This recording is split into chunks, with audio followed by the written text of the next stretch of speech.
Hello YouTube viewers, welcome to my show Camera Tuesday. In today's episode, we're gonna talk about Canon EOS 1DX Mark III. So let's dive right into it. Well, first you have to understand, we are not talking about some mere mortal DSLR. We are talking about a pro DSLR. And when I say pro, I actually mean that aspect. Is a pro body that is specifically designed by pro for professional use. There is nothing, generic or easy to use about it. It's one tool made for one specific task. Now, why it has been released now? You have to understand this. The biggest market for all these camera company for decades have been the Olympics. So Olympic is their golden goose. So the Olympic is coming, Tokyo 2020 Olympics. So that's a big deal. Now, to give you a context of that, what kind of big deal we are talking about? In early days, as in like 1960s, Nikon was the granddaddy. Basically, there was nothing else that even came close to challenging it. However, Canon was trying. They were like, a little engine that could. They tried. However, they took a big gamble on what we call all drive-by-wire lens design. Basically, they've created a new lens mount with a new system which allowed them to put lens, basically autofocus motor and aperture motor directly into the lens rather than directly controlling them from the camera system. So their motors can be fine-tuned for the job they are doing. So basically, if it's a telephoto system, they will have a bigger motor. If it's basically wide angle, they don't need to move too much. The autofocus motor would be smaller. Same with aperture. Now, Nikon on the other hand did not do that simply because they wanted to maintain backwards compatibility. So that's why you will buy a full frame basically Nikon DSLR. It will still have autofocus motor into that. So you can actually use very old ones. And even if you are buying a new Nikon lens, you can still see a small lever that is specifically there for aperture adjustment. And that is the reason why Nikon Z system, many people are complaining that it is not as fast as they expected, like compared to D50 D850 and something like that, simply because the even though they can fine tune the autofocus algorithm, the motor is not in the camera, so it's no longer reinforced or as fine tuned as it could be. It's in the adapter that they are buying from Z to Nikon old adapter system. It is not working as well, and you can easily see that specifically with telephoto lens. Every Tom, Dick and Harry is like, my telephoto lens directly goes from 11 frame per second on a D850 to 2-3 frame per second on a Z series camera. That is a very serious loss because the lens is not drive by wire. Canon took that risk, and that was very early on. So what happened because of that? Because they took that risk, slowly over time their lenses were a whole generation ahead of Nikon in terms of autofocus. Now, who needs autofocus that much? Olympic shooters. And slowly Olympic became the main domination. Olympic is a big sport. If you can advertise there, if you can convince people there to buy it, every Tom, Dick and Harry will buy your system, be it NFL, cricket or things of that nature. So Olympic is a big money. And slowly over time, like as in Beijing 2008 Olympic system, only Canon could have been spotted. Right now, if you go in any sports venue, there is 99% of chance that you will spot a Canon. Canon is the biggest deal out there.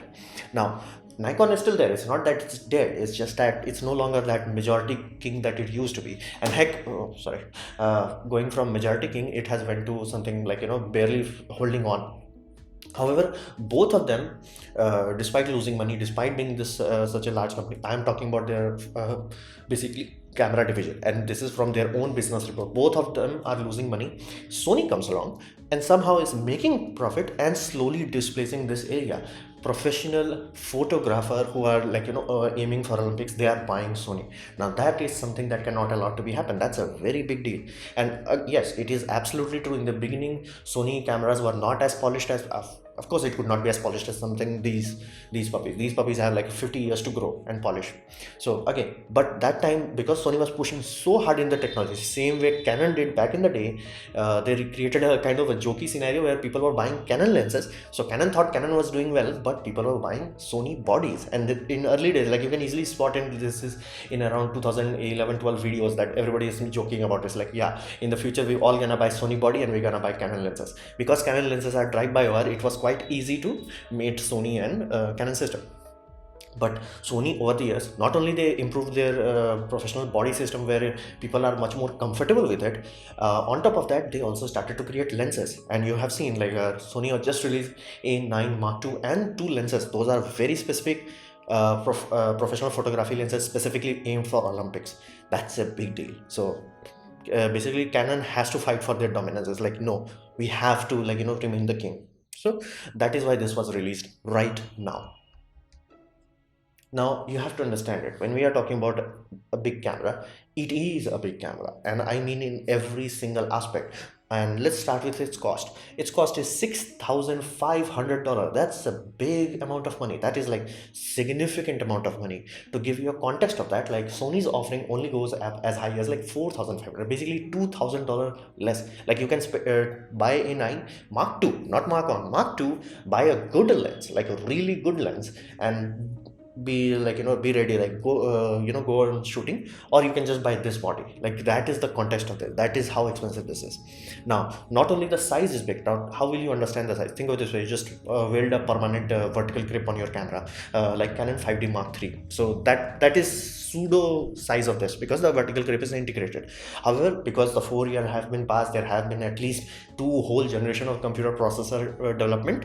The efficiency on these puppies is quite high. So benefit of that is that even though they are using the same old battery, which is very good, they still have double the performance. Basically, not only they can do burst speed, they can also do longer shots. Basically, they are almost double. Like basically, old one can do 1,500 shots, this can do 3,000 shots. So that is quite amazing. That is like, the efficiency of computer modern processors.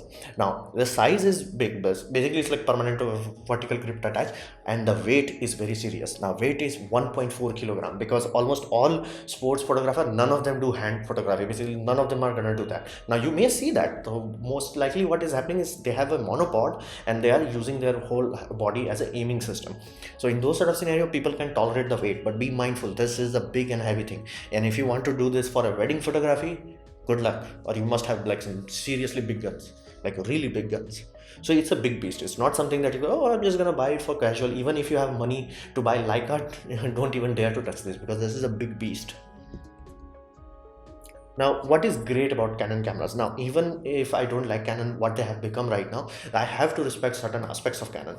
One of them is like, Canon is a company known for buffer destroying performance. What does that mean? Simply means the Mark II edition used compact flash fast cards. Now fast cards are different from basically compact flash card. Compact flash card had pins.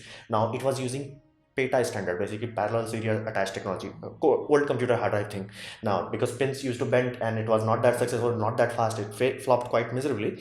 Then they created a new standard which used SATA, same as your SSD, and all it was is just that, and instead of pins it had slots, so it was much more reliable, much more successful, and the company implemented it quite amazingly. The speed they could have achieved was like around 400 megabits per second, bytes, pardon me. So it was ludicrously fast. What does that mean? That simply means at that time of releasing that camera has buffer free performance. What does that mean? Simply you will never fill up the buffer, because it can drain quicker than how quickly you can shoot the camera, and it was only 20 megapixels. So flat out, they did not even have to worry about it. Like there are videos about it that people like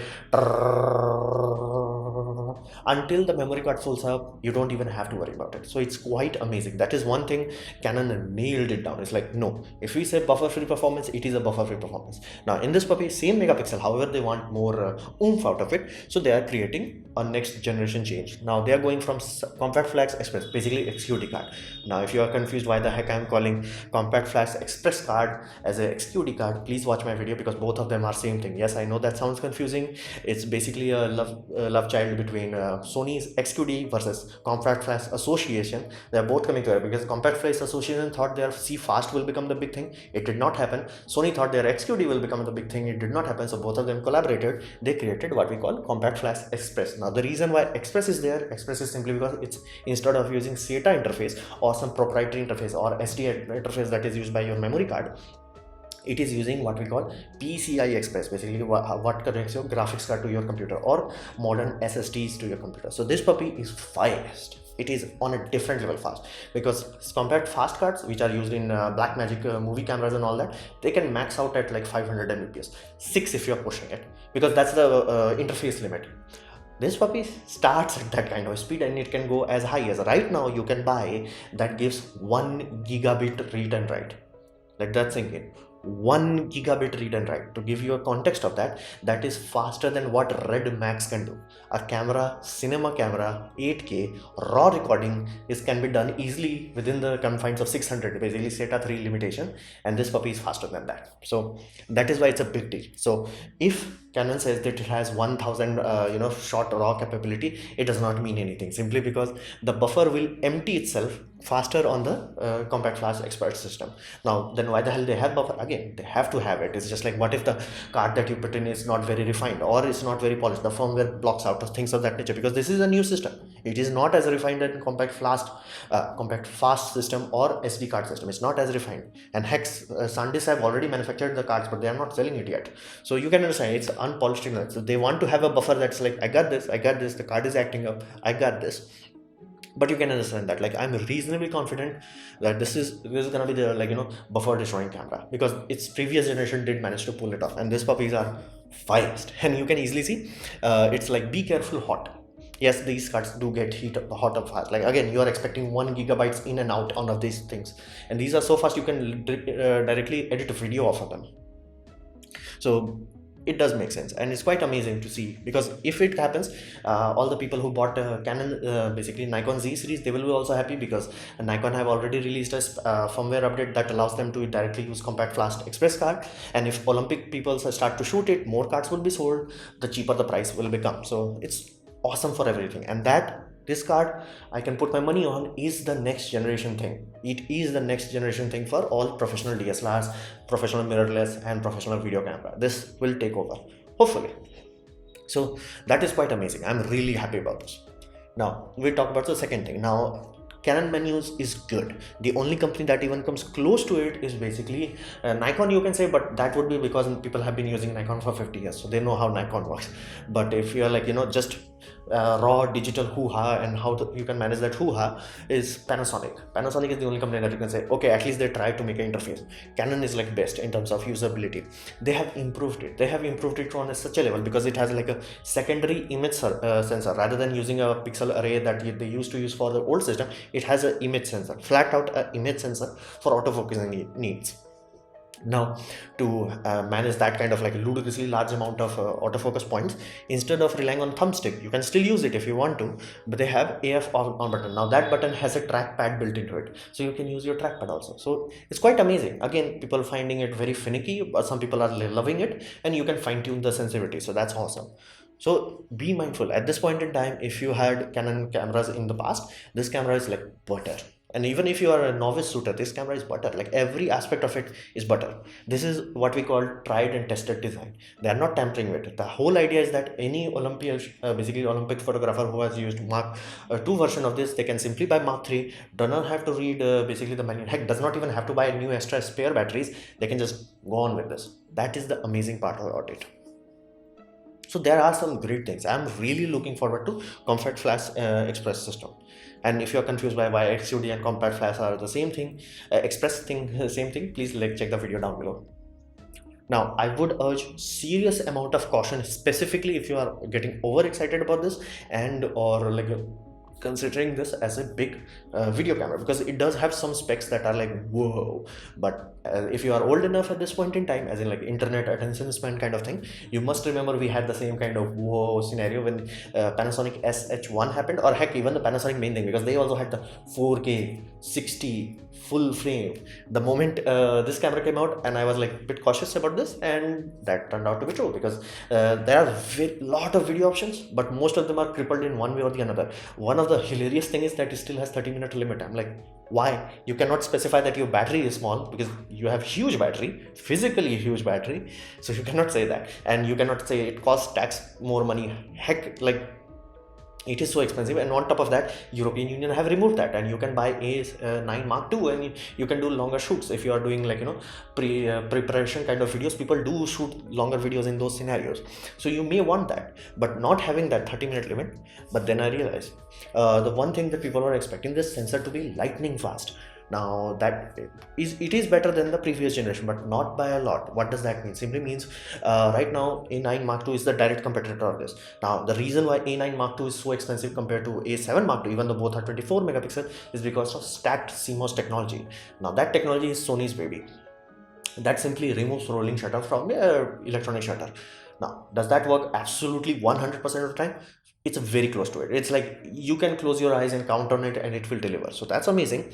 Then we come to this puppy. Now Canon in the press conference specified that it is very fast, but God from camera labs directly tested it out like a vertical pole and like shooting, and this happened. Basically it was not as like, it was better than the old generation, but nowhere near where you can like rely specifically on basically electronic shutter. So it has to have a mechanical shutter that delivers that. And so that was a kind of like hey, you had 4 years to develop a better sensor. We could have done that. So that is like still oopsie, and that directly translates to, if you want to do video, it will not be like as amazing as you would have thought. Then we come to cripple capabilities, because again Canon has Canon cripple hammer. So this camera is crippled in very awkward way, specifically with the video feature. The sole reason for that is because Canon just released Canon EOS C500 Mark II, which is a full frame puppy. So both of them, if they have removed 30-minute limit, more than enough people would have directly bought this. And because compact flash cards, basically express cards, are capable of going to like 10 terabyte or 20 terabyte, something ludicrous like that. And there are cards that are in market right now that you can buy that goes up to 1 terabyte. People would have dealt with like weird format system. I don't know like why I'm saying weird format. It has H.265 and all that jazz.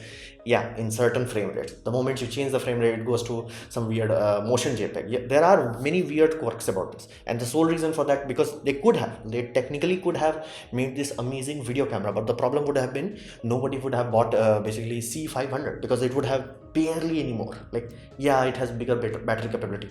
This puppy has the biggest battery. So that is the reality of it. Like, if you are thinking this, oh, Canon is like come back to like non-crippling, that 24 frame per second is still missing apparently. I truly hope they have not doing this again. So, but you can see that, like, please don't get overexcited about this. We had this with Panasonic, we had this with other systems also. So be mindful, be calm, let it come out, let that pre-production hype wear off, then see about it, because the money required for this camera is huge. That is so huge, you can literally buy A9 Mark II and a good lens and go on shooting. It's like just so be mindful. uh, so please, I would urge you seriously, be calm. And this was my presentation about Sony, basically Canon's most talked about camera. I hope you liked it, learn from it, and in that case, please click the like button, share it amongst your friends. That will help me a lot. If you didn't like it, didn't enjoy it, I'd urge you to press dislike, press it twice to show me an extra disappointment, and please leave a comment because I reply to all of them. Subscribe, press the bell icon if you're free, and as always, thanks for watching.